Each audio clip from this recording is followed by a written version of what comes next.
Welcome to the House of Fi. At the House of Fi, we inspire and encourage families of all shapes and demographics to achieve financial independence.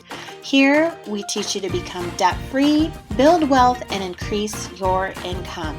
We also share inspiring stories of others on the road to Fi, others who have made it to Fi, as well as some of our own perspective about this journey. If you're a family on the road to financial independence, we want you to know that financial independence is for everyone. We're glad you're here. Welcome to this Encore episode. We are currently on vacation, but we're also taking some time off to recharge, to do some projects for the show, and just get the show ready for an awesome new year as we head into the holidays.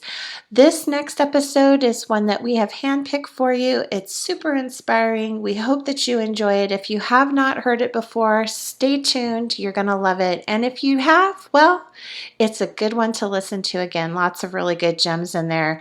We hope that you have an awesome week, and we will see you back soon.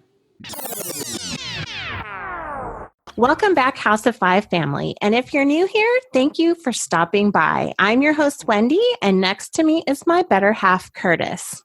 Hey, babe. Anything exciting happen in the classroom today? No, we're just counting down the days until it's summer. So everybody's ready, right? Oh, yeah, definitely. Finals are coming up and kids are getting anxious. So we're ready to get out. I bet. Well, it's quickly approaching. Yes, too quick. All right. Well, I am so happy to share our next guest with all of you. Patrick is a fellow fire community member with an incredible story. I'd heard pieces of his story before, but recently he shared a big part of it in a local group to encourage others on their journey. When I saw it, I knew he needed to come on the show so that all of you could be encouraged as well. Patrick, welcome to the show. Welcome. Thank you guys for having me on. You're welcome. It's an honor. Well, we're excited to talk to you. I'm pumped up today. So I'm just going to dive right in. So how does a boy from Africa who grew up in a house without electricity until he was 6 years old become a millionaire in the Double Comma Club without winning the lottery? Well, it's simple. It's very simple, guys. Move to the United States, where all the dreams come true. Well, and I know that you believe it because you've lived it, number one. And number two, that was one of the encouraging things about your post is that you were really just testifying to the fact that this is still the land of opportunity. And I think a lot of us who grew up here lose sight of that a lot. So your perspective is just amazing. And I'd like to kind of maybe go back and tell us a bit about what life was like for you growing up. So I come from this small country in East Africa called Rwanda, and we became infamous, unfortunately, for the big genocide that happened in 1994.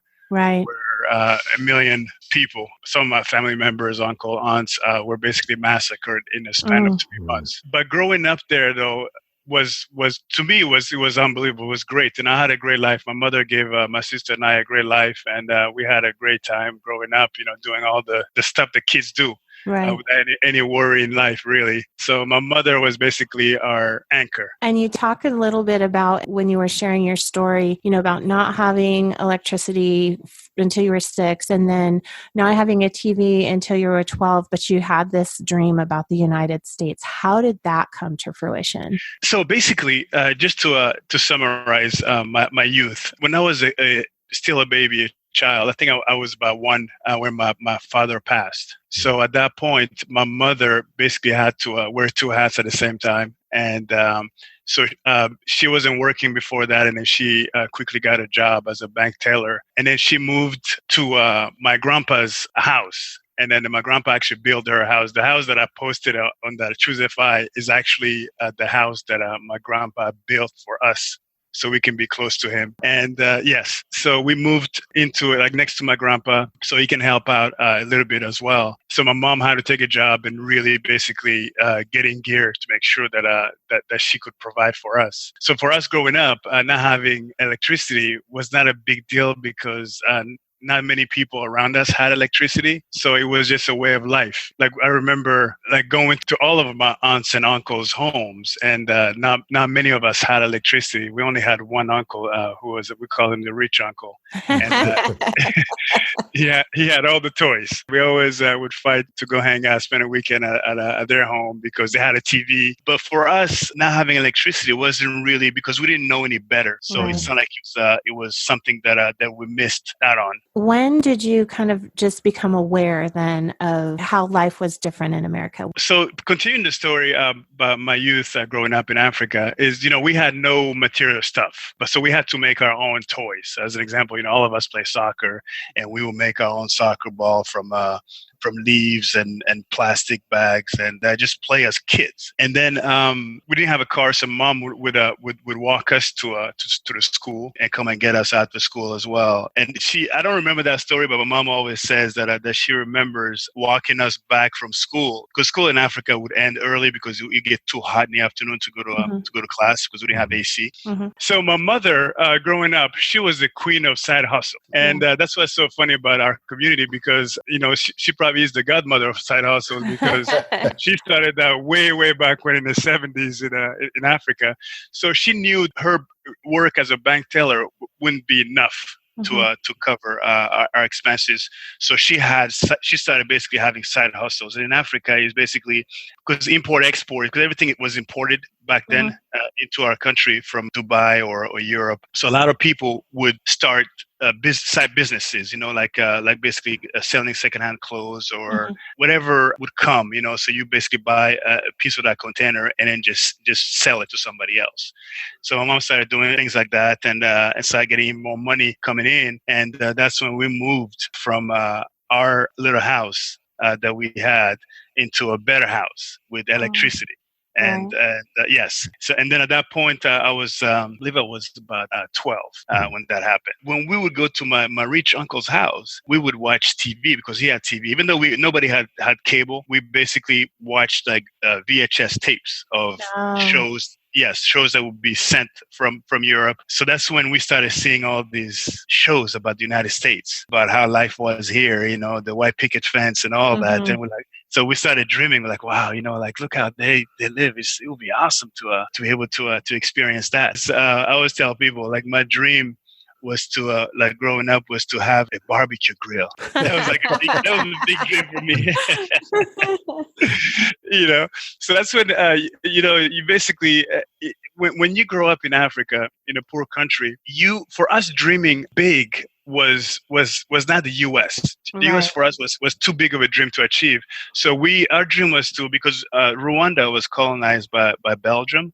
So we spoke French as our first language. So it was easier to move to Europe from Rwanda. So for us, the big dream was to actually go to Europe, if you had a chance to get there. But with me, though, as a young boy in Africa, I wanted to go to the US. I had no idea how to make it work, but I wanted to come to the US. My last year of high school, my mother had a friend who lived in Belgium, and she was willing to take me, so basically be my foster mom, so I can go to high school in Europe. That was the first lottery that I had hit, I guess. Yes, so being able to go to Europe. So I finished my high school in Belgium, and when I was there, I knew that I had to come here to the US. I got lucky that I grew tall. Right. So I started playing basketball. So basketball was going to be my way because I had people that I was playing with who had an opportunity to come and play at a collegiate level here in the U.S.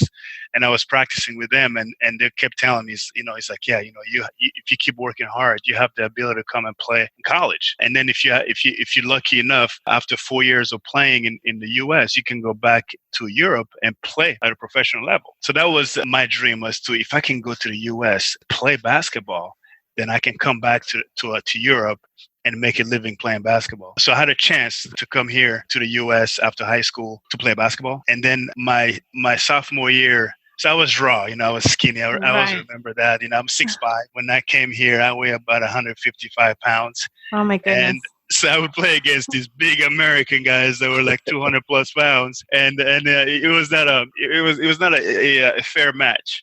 But Right. but I knew I had to put on some weight and start working out. And then I progressed really quick. My sophomore year, though, I blew my knee out. And that's when the dream of going back and play at the next level basically dissipated. Like I say on my post, I had already hit the lottery because I was in the U.S. at that point. Right. Yes. So that's when my journey in the U.S. started, because I was able to stay here after I finished college. And then that's when everything started. That's so awesome. Yes, it is. When you were younger, did you have the concept about any saving money or making money? My mom was an entrepreneur. That's what I remember as a young kid, is my mom basically being an entrepreneur, like getting all these gigs to bring in money. So when I grew up, I knew I wanted to be an entrepreneur. I knew that I didn't want to work for somebody. I want to kind of make my own destiny. You know, like when kids grow up, they want to be like dad. Yeah. With me, since my mom was my dad and my mom at the same time, Right. I wanted to be like mom. So I knew that I wanted to be in sales, do something. Yeah, exactly. Instead of just having a regular job, I knew I wanted to make my own destiny, like my mom was doing with us growing up. So is that what you ended up doing after college then, is that you went into sales? Yes. So after I finished college, I remember I saw these ads saying sell sports and make a lot of money. And I told myself, I can definitely do that. And, so basically what I've been doing for the last 20 years, basically I sell these sports travel packages where companies get to use our packages to entertain and schmooze their top accounts by taking them to an event like the Super Bowl or the Masters or events like that, where we take care of all the behind the scene logistics, meaning the tickets, transportation, hotel, VIP, parties and all that. And then they just basically get to entertain their clients while we help out. So this is what I've been doing since I finished college, which is still being involved in sports in a way for me. Right. So that's why it was a no-brainer. I want to go back because there's a middle part there. When you get out of college, you go into sales, things are going well. What was your relationship like with money during that first part of being an entrepreneur? When I finished college, as a starving college kid like anybody else, when I finished college, I didn't have any money. And when I started in this business, we had a small salary and it was all just basically commission sale. So at the beginning, I didn't make any money. But I did a small salary. I remember to this day it was actually $1,500. And then if you sell those packages, then you get a percentage on whatever you sell. But I remember that $1,500 to me, after taxes, it was like about $1,200. Mm-hmm. I could still make it work because I had my own car that was paid off. I had an old, I remember it was a 1989 Ford Tempo. I remember those. I remember those too. Yes. We had one. Yeah, don't say it was gray. No, mine was black with a red interior.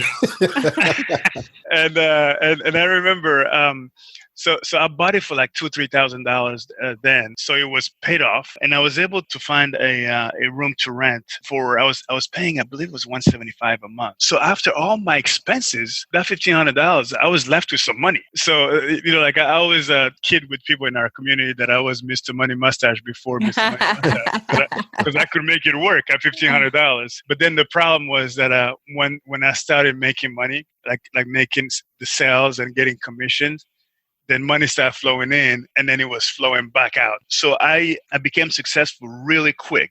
And any money that I was making, I was just spending it. So I wasn't in the AFI mode at all. So I had to learn quick, I had to become more conservative with my money. And it took me for the recession to hit for me to really understand the value of a dollar. So explain kind of what happened during that time. Obviously, the recession hit hard and hit everybody. And I would assume that those sorts of luxuries are the things that go, first. So, Exactly. So what was that time period like? It doesn't sound like you had any reserves either. Mm-hmm. No, not at all. So let me rewind it. I forgot to mention something too, which was a big deal for me. So I finished college as an older student because it had taken me longer to get here and get started with school. So I finished college when I was 26. So I was the old senior walking around, So I was not, and the crazy thing, I was not in a hurry to get a job. So I finished college. And then I started working for that company.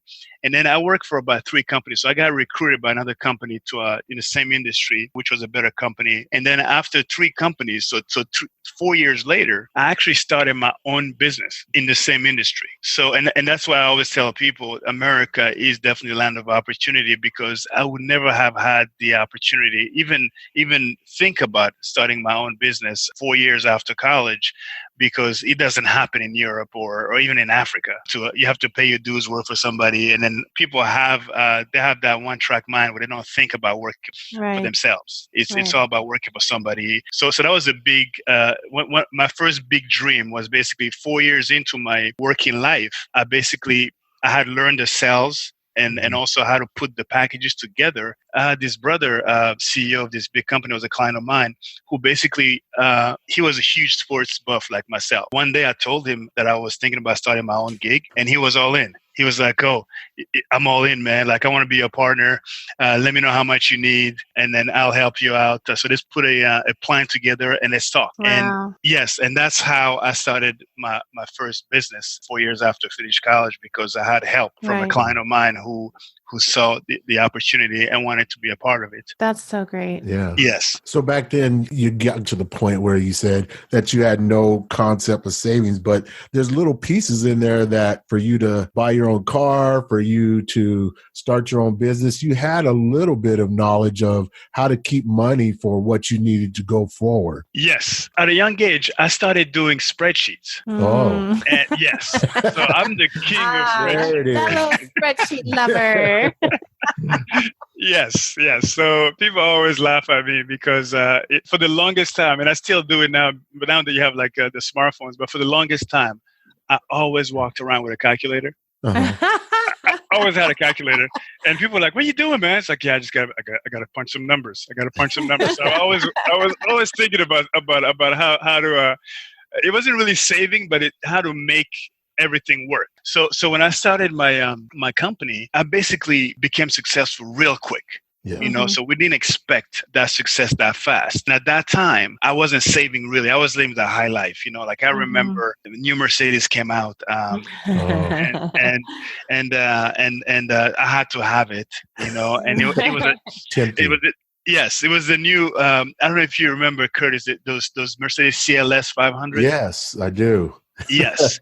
So that's when the year they first came out, I was like, I gotta get one of those. And the way I bought that car was before I was driving an Infiniti FX. I was paying about $400 or $500 car payment on that. So I went to my spreadsheet, and then I was like, okay, well, can I afford this? Because the Mercedes was going to cost me $1,000. It was like $1,080 or something. And I was like, can I afford it? So I put it on my spreadsheet. So it was only a few $100 extra. So it was only at that point, I think it was like $550 extra to be able to drive a Mercedes instead of driving my Infiniti. So I was like, on paper, it makes sense. I can afford it instead of saving that money. So I basically upgraded my car and started driving the Mercedes. So all my lavish spending was always a calculator moving away. So it's not like I was just spending without knowing where the money was coming from. Right. If it made sense on a spreadsheet, instead of saving that money, I was spending it. Yeah. As long as it was zero at the end, right? Yes. So it's like I was getting in debt, really, but I wasn't saving anything either. So it was that whole. So spreadsheet can be good or it can be bad as well, because you can always manipulate the numbers to work in your favor. I remember I bought a bunch of rental properties because I bought a house. So that was like a year after I started my company. I remember people saying, buying a house, as you know, it's a big commitment. You got to be able to afford it and all. And put it on a spreadsheet for what I was paying as in rent. And I had my cousin living with me, so he was paying half the rent. So it made sense for me to buy a house. And so I bought this townhouse in San Diego. And then, of course, at that time, I was still driving the Ford Tempo. And then I was like, I cannot buy a brand new house and then park the Ford Tempo in front of it. That makes no sense. Right, guys? Yeah, no, it doesn't. They have to match. Exactly. They have to match. So I go from buying a house to buying a brand new car that same month. Yeah. And people thought I was crazy, but it made sense on a spreadsheet It again. does. Yeah, so I could afford it. So I buy a house. So I close, and then like 2 weeks later, I go to Infinity and I buy this brand new Infinity. So that's how my lavish spendings basically started. Like every time I made a lot of money, instead of saving that money, I would just spend it. So if you knew me back then, like you probably it was like the MC Hammer effect. If you knew back then, I took care of you. Oh, that's good. You were living the dream. Yes. I was living the dream, I'm in the US, like a brand new house, brand new car, brand new job, like what could go wrong? What could go wrong? What could go wrong? And then, and I don't know if you guys remember 2003, that's when the housing market was booming. Yeah. And my house appreciated in the span of a year and a half. It appreciated by $200,000. And I was like, wow. I was like, wow, this real estate thing is actually very easy. So I bought some rental properties in Phoenix area, and I bought 4 of them in the span of like a couple months again. In Scottsdale and Gilbert and in Mesa. Right. So and I was renting them out. Everything was going great, and that's when at that point, when you're from Arizona, right? Yeah, we lived in Phoenix for a total of 15 years. So yeah, we remember. So at that time they were telling me, it's like, oh, finding a house at $200,000 in Phoenix is the thing of the past. It's never going to happen again, So that's why I was able to buy 4 of them at the same time, really, in a way. Once again, it made sense on the spreadsheet because I had renters. And when the recession hit, I remember September of 2008. For the next 3 months, I didn't sell anything. So all the companies that were doing well, that were clients of mine, basically decided the ones that were doing well, they're like, okay, we can't be seen at the event if we let enough 10,000 people. I can't be seen at the Super Bowl, right? Because it makes no sense. And then the other ones were hemorrhaging.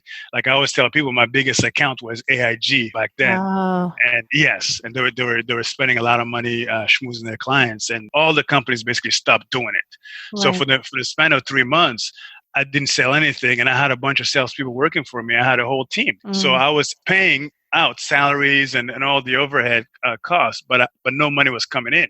And by December, that's when I knew I had to close shop because I couldn't do it anymore. That's when I basically hit rock bottom because the homes that I had in Arizona, at that point also the housing market had collapsed. Yeah. So those homes were upside down. I didn't have any renters in some of them because they didn't have jobs. So basically I was now hemorrhaging a lot of money and I didn't have anything coming in, and I'd really spread myself too thin and I couldn't afford it anymore. In 2009, I had to file for bankruptcy. Right. So that's definitely a bottom.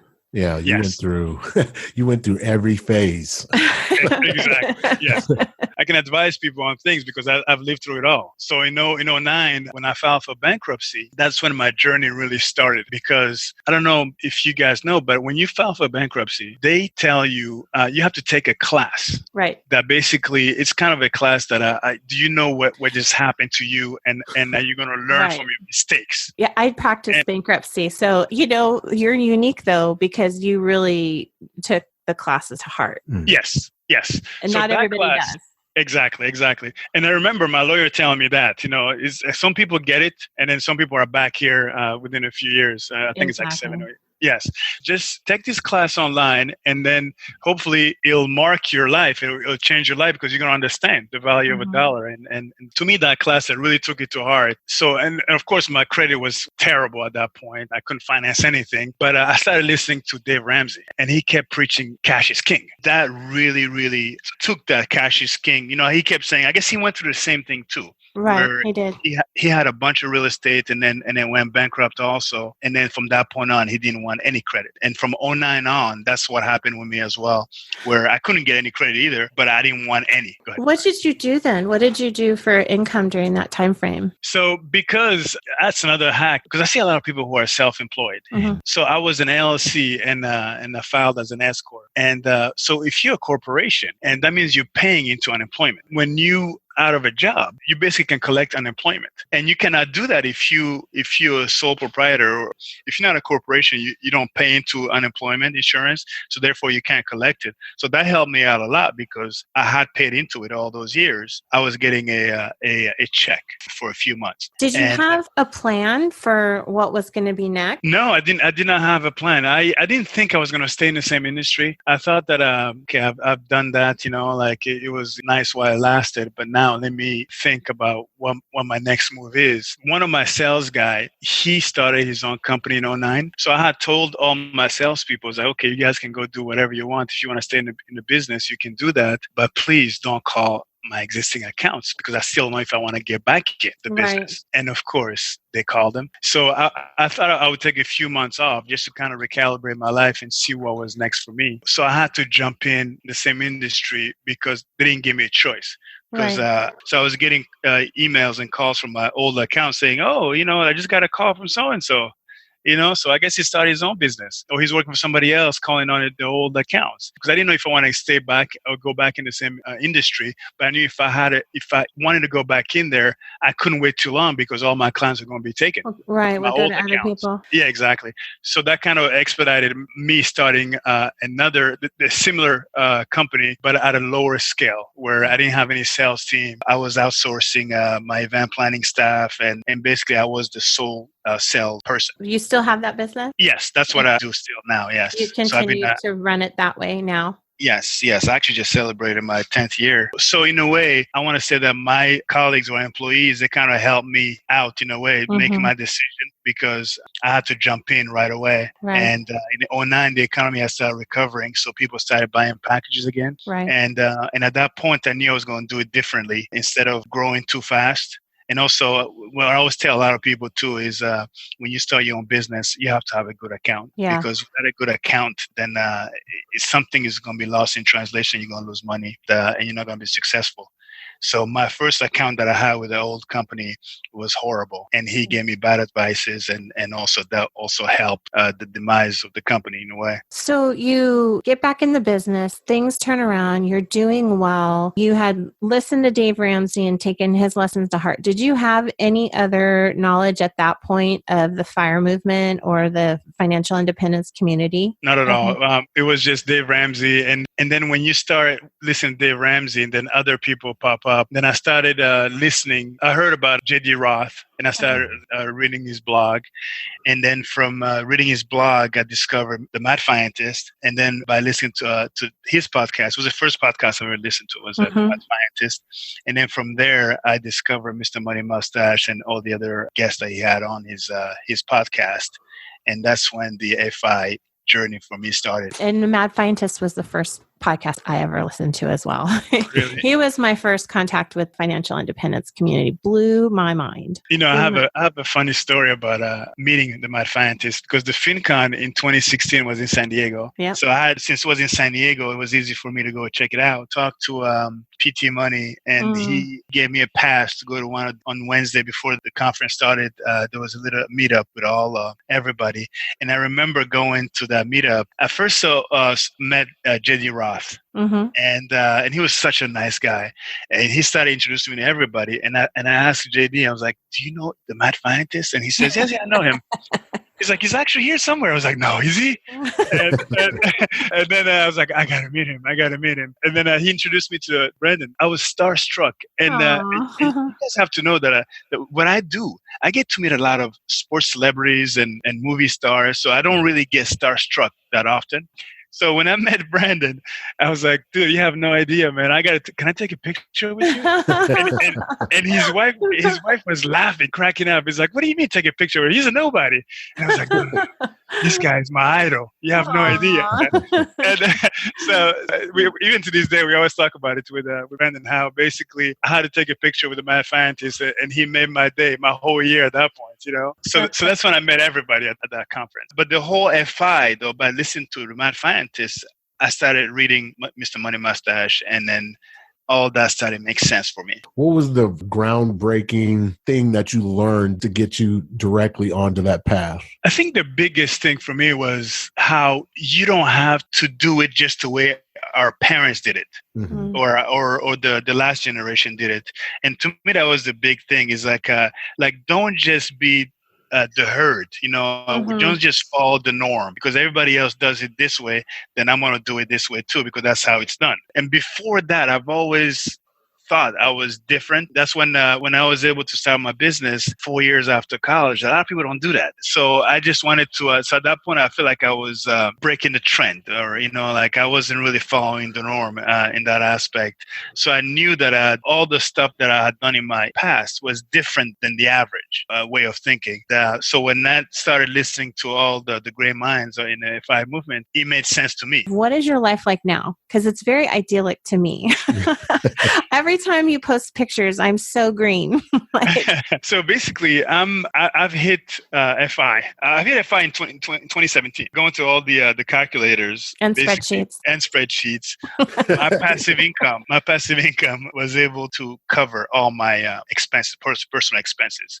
Right. So I did that in 2017, but I hadn't hit the $1 million mark, though, which is, to me, was another dream that was not really achievable in dollars. In other currencies, it's not the same thing. When I hit that double come, as I call it, mark, to me, which is ridiculous, because especially right now, I just turned 47. It was something that I'd never really thought was possible, especially after having to reinvent myself after 2008. Well, it's pretty amazing. Yes, it is. Can you just briefly, where is the passive income coming from? Is it coming from real estate? Is it coming from index funds? Is it coming from a combination of the two? It's a combination. So so in 2013, I bought my first place in Mexico. The idea behind that was to buy a condo in Mexico to be able to move to it when our son was in college. At that time, he was 13. So our plan was to rent it out, and then hopefully, and we bought it cash. So we had saved enough money to buy cash to where there was no note on it. So any money that we're making on it was basically pure profit. Mm-hmm. So, but we wanted to just be able to break even on the expenses to have that place, and then move into it after our son turned 18 as that FI journey. We have a place in Mexico, which is awesome, a touristy area, and where we're paying nothing as far as cost. So we started renting on Airbnb, and that place just blew up. Mm-hmm. It just became unbelievable. Where now, when we want to go to Cabo, we have to rent another place because our place is always rented. You can't stay at your own place. Yeah. We cannot. So the success was so immediate that a year later we bought another one in Playa del Carmen, and then also did the same thing as far as posting on Airbnb, and then that one also just did real well real soon, to where at that point, just that passive income coming for those two properties, those two incomes were covering most of our expenses. And also I use this strategy that I always tell a lot of people in sales that they should really use when you don't know where your next dollar is coming from when you're in sales. So you have to have that emergency fund that everybody talks about. My emergency fund, instead of everybody always says have a 3 to 6 months emergency fund, my emergency fund is 1.5 to 2 years. Right. And the reason why I do it that way is because I want to be able to not stress. If I go on those lean stretches where I don't have any deals, no sales for, let's say, a month, 2 months, then that's when you start really stressing. But if you know that your whole year of expenses is covered, then you feel like you always have the next month to go back at it and hopefully get a better month.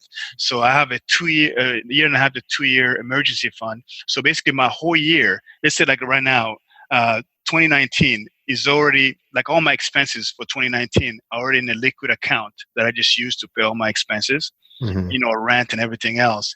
And then any extra money that I get, then I start saving for 2020. And then when 2020 starts, I already have my whole year of expenses. So I could basically do nothing in 2020 and have my expenses already covered. And you guys have no idea what kind of freedom that gives you. Right. To be able to just... I think that's really important, especially for people who are self-employed. I think 3 to 6 months is great, especially if, you're like a W-2 employee and you're fairly employable and there's other positions opening in other companies that you can, hopefully get a job at. But when you're self-employed, I work for myself as well. And I would have felt much better now in hindsight, having had 12 months worth. Mm-hmm. So I think you're right on with that. And also what helps with that as well is that, so now if I have if I have my whole year covered, then as far as your savings rate, so now you can save 70 to 100% of your income that you make that year, because you don't have to pay any bills with that money. So you feel like you're always playing from ahead instead of playing catch up. That's a big deal, especially when you're in sales. So I have that basket, I call it, where I already have my my FU money, I guess. Yeah. And then my second basket is the rental income that I get that I'm able to that's able to cover my expenses. And then my third basket is any extra money that I get, I invested in Vanguard index fund. Right. But that basket I don't touch because I don't need to draw. Right. Yeah, exactly. So it's like 95% in stock. So now, Patrick, you're the rich uncle's house everybody goes to now. No, but Curtis, but the key is for people to think you're broke. Oh, That's the key. that now. is true. Is all my friends, like, they see me. I don't have a car, Mhm. so every time they invite me somewhere, like my sister just gave me an Uber gift card. Uh-huh. Every time you invite me somewhere, I always like, I don't have a car, man. It's like, anyway, you can come and pick me up. So I'm like that college kid. Oh yeah. So they don't know what I'm sitting on because I don't tell them. You're using some of your old tricks you learned from college, like, hey. Exactly. So everybody, all my friends, they think they have way more money than me because they know I'm frugal, Uh-huh. and I don't show any wealth. That's So they're like, oh yeah, poor Patrick, man, he's broke. They're trying to help him out. He works great. All right, Patrick, we are out of time. We just have a few final questions if you are ready. First question. What was one lesson you learned about money or finances, good or bad, growing up that you have carried over into your FI journey? I would say learn how to budget, because a lot of people that we talk to, a lot of people in our everyday life, they have no idea how much they spend on anything. They might know how much they spend on rent, but then they don't know anything else on top of that. So if you don't know how much your expenses are each month, then it's going to be really hard for you to budget and know how much you need to save. You have to know how much you spend. Yeah, you have to know where you are before you can figure out how to get to where you want to be. All right. And so what is one money lesson that you want to pass down to your children or loved ones? Oh, that's an easy one. The power of compound interest. Yeah. That's the biggest thing that I have a 13-year-old nephew, and he's all on board now. Like, I keep telling him, you don't want to work for money. You want your money to work for you. And every time he gets any birthday money, anything else, so I open an ETMA account with a Vanguard, and he has right now he has $8,000 invested in Oh, wow. ETFs. Yes. That's And so he's seen the money that he made, and I keep telling him that $8,000 you can get $300 a year to spend on anything you want, and you're never going to touch the principal. So he's all in, and to me, for him to be all in at 13, and also our 18-year-old son too also is invested in Vanguard, is for them to understand is that the earlier I start, the better it's going to be for me, because I wasted 20 years of my life not knowing about investing. I think we feel the same way too. We're just a tad bit older than you. We're both 48. Yeah. And like, a tad. A tad, 48. We wasted so much time.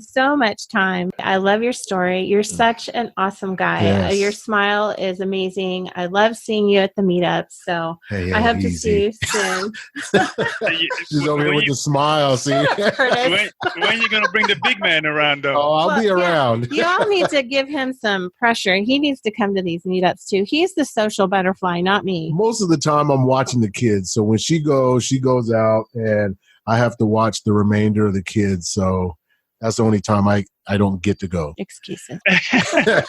You can bring him, man. You can bring the kids. Oh yeah. Well, yeah. That's another Have you story. met our children? Yeah, have you met the other four? All right. Now, last question. What is the best way for people to find you? So I started in after 2016 when after FinCon, everybody was saying you should blog, man. You should write it. You should write your story, share your story with everybody else. So I started writing in a blog. It's called Frugal Safari. But the problem is I only wrote for 2 years, and I got to get back at it. And but I also have a Twitter handle. It's at Frugal Safari. I tweet a lot of things, and it's kind of a play of word too, because safari in Kiswahili, it means journey. Because people when they think, because in Swahili, if you say nakwenda safari, it means I'm going on a trip, on a journey. And so it's kind of like my journey towards frugal living and financial independence. It's called Frugal. Nice. Well, Patrick, thank you so much for coming on and sharing your story. I love it. I think you need to tell everybody about it because it really does it brings everything together. Just the American dream, what's possible, that you can have this devastating loss and rebuild yourself and still get to FI. Anything is possible in America. Yes. And that's what I tell, and like Wendy, like you said before, people who grow up here, they take it for granted because they don't know how good they have it. Yes. Yeah. And because in America, anything is truly possible if you put your mind to it. Yeah, I wish I had that little push when I was in college but I would have still married my wife. You're lovely, baby. The cool thing though, Curtis, is the fact that now your kids are blessed because they're going to get all that knowledge. Yes. You know what I mean? So now they're going to be way ahead of the curve because they're going to have the knowledge already. Yes, I like the quote you said. Make sure you don't look like you have money. That's the key. That's key. Yeah. I mean, you have the crocodile's arms when we go eating. It's like, oh, you got me. Oh, thanks, man. I appreciate it. I got you next time. Oh my gosh, you let your secret out, Patrick. Yeah. I know. Wow, babe, that was an awesome show. It was very inspirational. And to look where he started from and to where he's ended up now, man, that's amazing. I'm not kidding. Like, you need to be his friend on Facebook because you will get pictures of him down in Mexico every single month. And it's incredible. We talked a little bit today about side hustles in the show. So if you have a side hustle or an idea for one, go to the website and leave us a voicemail. It's super easy, and there are instructions on there on the Side Hustle Spotlight page. You can leave us a voicemail and just tell us about your side hustle and we'll feature you on the show. Now, before we totally wrap up, we wanted to give a shout out to Money Girl Boston, who wrote us this awesome review. What's wonderful about House of FI is that they cover a ton of topics from investing to entrepreneurship in a wholesome way. Really enjoy free-flowing conversation and we'll be back for more. Well, thank you so much, Money Girl Boston. Yeah. We love hearing the positive feedback. It just fills our cup. So thank you so much for taking the time to do that. You heard quite a bit today about earning more income through self-employment, as well as cutting your expenses. As well as cutting your expenses, which, as you can guess, we are big proponents of. But if what you're struggling with is to first get your finances in order, then we have this really cool 7-step Money Foundations course for you. It's free, and all you need to do is sign up on the website. And if you need some more accountability and just have some questions or simply want to hang out with our family, we have a private Facebook group where all of you are welcome. We hope you enjoyed the show. So stop back over to our house next week. We're going to have another awesome conversation with another fantastic guest, and we want you to be here for it. Thank you for listening. We are glad you were here. I just said it wrong. I keep saying we were. Okay. All right. Last take. Thank you for listening. We are glad you were here. Close. Mic drop.